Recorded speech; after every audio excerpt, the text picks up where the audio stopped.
abubuwan da suka yi silar rasuwar jaruman masana'antar Kannywood da yawa wanda ba kowa ne sani ba. Jama'a assalamu alaikum wa rahmatullahi wa barakatuhu. Barkanmu da sake haduwa a cikin wani sabon bidiyon. A cikin wannan bidiyon insha Allah muna so za mu tattauna ko kuma ce za mu faɗa muku abubuwan da suka yi silar rasuwar jaruman Kannywood da yawa amma mutane da dama ba su sani ba. Sanin kanku ne mutuwa dai guda ɗaya ce amma kuma sanadinta yana da yawa. Don haka ku bi mu a cikin wannan bidiyon daga farko har ƙarshe domin ganin su ɗaya bayan ɗaya.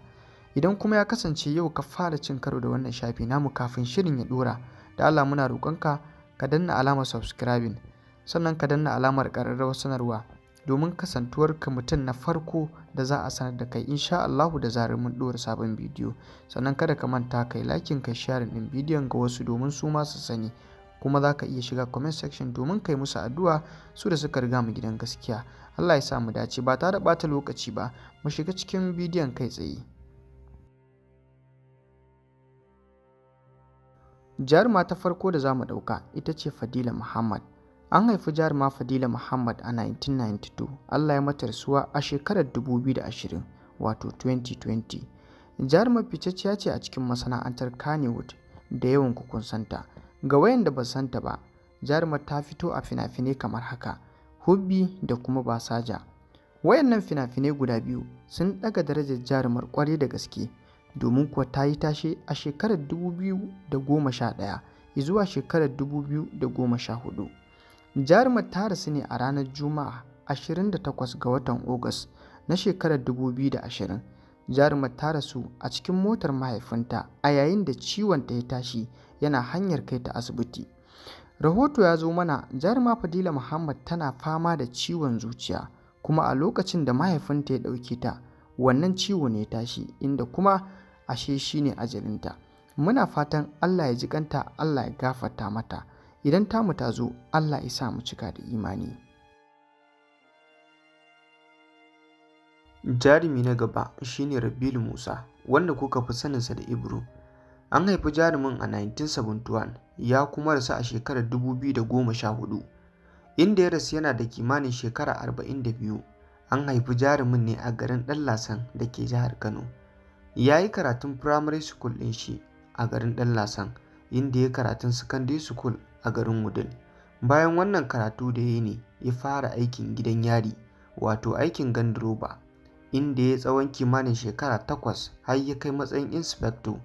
Kana daga baya bar wannan aikin, inda ya fara harkar fim da drama. Sun ba da gudunmawa kwarai da gaske a masana'antar Kannywood. Tun bayan rasuwar marigayi Nuhu, an jima rabon da a yi jarumin da bayan ya rasu aka yi jimaminsa irin na marigayi Rabilu Musa Ibro. Jarumin ya sha fama da jinya ta ciwon koda. Ya yi fama da jinya a ƙasar waje, inda daga baya aka dawo da shi Najeriya domin a ci gaba da jinyar. Daga nan kuma rai halinsa. Jarumin ya tafi ya bar zunzurutun kuɗi a akawun ɗinsa, inda ya kai kimanin miliyan 30 da kuma tirela wato motar tirela guda 2 da motar bus guda 2 da gidan mai da kuma sauran asad wanda ba a rasa ba. Muna fatan Allah ya ji kansa, Allah ya gafarta masa. Jarumin ya rasu ne sakamakon ciwon koda. Allah ya sa aljanna makoma, mu ma idan tamu ta zo Allah ya sa mu cika da imani. Jarumi na uku shine Ismail Babba Ahmad, wanda kuka fi saninsa da Cinnaka. Jarumin sananne ne a cikin masana'antar Kannywood, sannan kuma yana ɗaya daga cikin jaruman da suke zaune a garin Wudil. Jarumin ya rasu a shekarar 2016. Ya rasu ya bar mace ɗaya da 'ya'ya guda 6. Jarumin an bayyana ya yi irin rasuwar farar ɗaya ne, domin a ran da zai rasu an yi sahur da shi lafiya. Bayan kammala sahur ba da jimawa ba, ciwon kirjinsa ya motsa, inda aka garzaya da shi asibiti bayan an karɓi magunguna, amma kafin shan magani Allah subhanahu wata'ala ya sa rai ya halinsa. Muna fatan Allah ya ji kansa, Allah ya gafarta masa, Allah ya sa aljanna makoma. Marigayi Cinnaka ya rasu sakamakon ciwon kirji kamar yadda rahoto ya zo. Jarumi na 4 shine Aminu S. Bono. Aminu S. Bono ya rasu nan ba da jimawa ba, sannan kuma ya kasance producer sannan kuma director gashi kuma actor. Jarumi ne ficacce a masana'antar Kannywood. sannan yana ɗaya daga cikin fitattun jaruman masana'antar Kannywood wanda aka yi jimaminsu ƙwarai da gaske bayan rasuwarsu. Jarumin shi ma ya yi mutuwa irin ta farar ɗaya, domin ko bayan dawowarsa daga wajen aiki ya bayyana wa iyalansa cewa yana fama da ciwon ciki, inda aka garzaya da shi asibiti, amma kafin a ƙarasa rai yi halinsa. Muna fatan Allah ya ji kansu, Allah ya gafarta musu. Jarumi na gaba shine Kamal Aboki, jarumi mai tasowa sannan kuma jarumin barkwanci. Yana ɗaya daga cikin jaruman masana'antar Kannywood wanda bayan rasuwarsu aka jijjiga ƙwarai da gaske sakamakon ƙarancin shekaru da yake da shi. Sanin kanku ne, mafi yawanci ba a fiye bawa yara masu tasowa mutuwa ba. An fi ba waɗanda suka manyanta ko a wani ɓangare. Amma kuma Allah subhanahu wata'ala ba haka lamarinsa yake ba. Za a iya haifar yaro yanzu ya koma ba tare da mahaifiyarsa ta gan shi da rai ba ma. Jarumin ya kasance jarumi ne na barkwanci, inda Allah ya masa rasuwa sakamakon haɗarin mota. Muna fatan dukansu Allah ya ji kansu, Allah ya gafarta musu, Allah ya sa aljanna makoma. Jarumi na shida shine Yakubu Mato, wanda kuka fi saninsa da Malam na Ta'ala a cikin shirin daɗin kowa. Malam na Ta'ala ya kasance jarumin barkwanci ne sannan kuma sananne a cikin shirin daɗin kowa, wanda ko a cikin shirin daɗin kowa idan kuka duba rol ɗin da aka bashi, rol ne na barkwanci. Jarumin ya sha fama da jinya sannan kuma ya rasu ɗan lokaci kaɗan ba da jimawa ba. Ya rasu a shekara ta 2025 ɗinnan da muke ciki.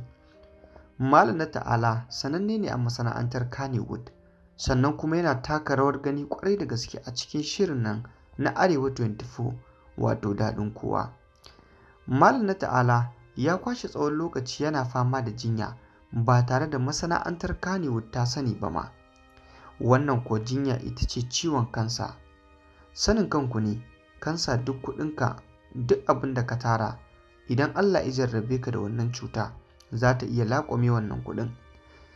Jarumin ya haɗu da wannan lalura, ya sha fama da jinya ƙwarai da gaske, kana daga baya aka sanar da jarumin masana'antar Kannywood sakamakon fitowa da yana neman taimako.